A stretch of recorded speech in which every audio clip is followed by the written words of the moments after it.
The book was launched at a bookshop in Wellfield Road in Roath. The two authors have put together the little book of Cardiff full of fascinating and interesting facts about the city. Well, Gareth and I have both got a keen interest in local history and geography, politics and sport in Cardiff. So the way we approached the task was to just throw a lot of stories into a pot, really, and then put them into some sort of order. And Gareth cleverly weaved them into a pattern, beginning with the very origins of the city, going through, the social history, political history, and ending up looking ahead to the growth of the city with the new LDP, etc. The hardest part really was deciding what to leave out, because we had so many stories that we've already probably got enough room for a little book of Cardiff too.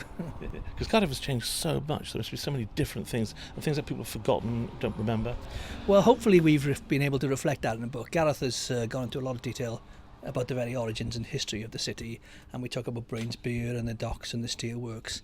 But we also talk about the modern city and Cardiff Bay and cafe society.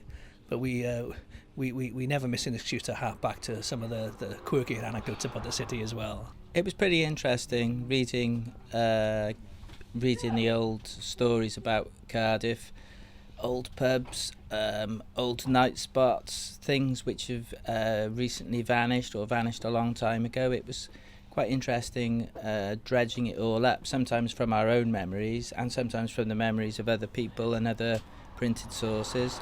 It was a pretty interesting trip into the history of Cardiff, yeah. Obviously the two of you working on it, did you have any battles over what should go in and what shouldn't go in? We did, but it wasn't too bad.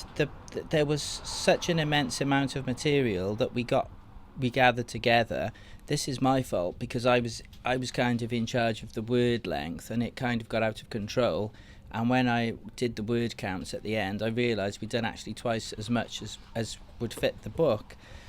So it was going to be pretty bloody what was going to be left out. But luckily we just had a meeting in the Ivor Davis in Canton, and within an hour we had agreed on what was going to be in it. But we did kind of placate ourselves by telling ourselves there was going to be a little book of Cardiff too.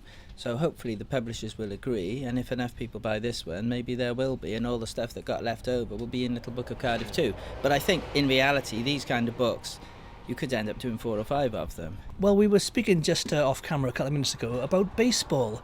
I've written an emotional piece about baseball and its influence on the city, and how it was taught in schools, etc., and how it's a big part of my childhood. But Gareth, who was also from Cardiff, from the sort of Llandaff and Canton area, baseball was a new beast to him until he'd read my article, and I found that quite surprising. I enjoyed the piece on Caroline Street and memories of, nights out and pubs that we've forgotten about and meals we should have paid for and this sort of thing. So it's a nice mix of hopefully serious and some quirky tales as well. Well, unless you know your history, you might be surprised to discover that Cardiff City once played in chocolate and amber. I wouldn't like Vincent Tan to get hold of that idea, but that was an interesting fact that we were able to tell in the book. We found out why Caroline Street is named Caroline Street, for example. But I'm afraid it's going to cost you $9.99 to find that one out. I say I'm kind of bicultural, because in Cardiff I say really the real bicultural people aren't people who speak Welsh and English. I say that it's people who follow football and rugby. So I have tried to do both. So I was kind of interested in both of those things. Dave was interested in the baseball, which I was kind of vaguely aware of baseball, but I didn't really know much about it. And then that kind of educated me a bit about the rich heritage of even international baseball in Cardiff, which had completely passed me by, possibly because I was in the wrong part of the city.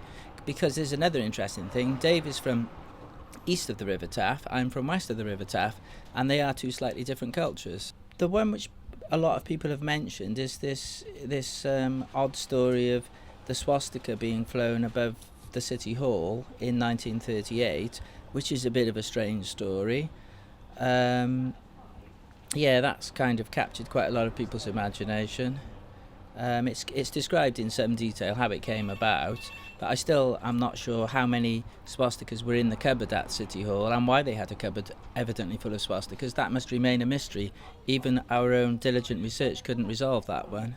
And with the history of Cardiff being such a fascinating one, and with so many facts being left over, you can expect the sequel to this book fairly soon.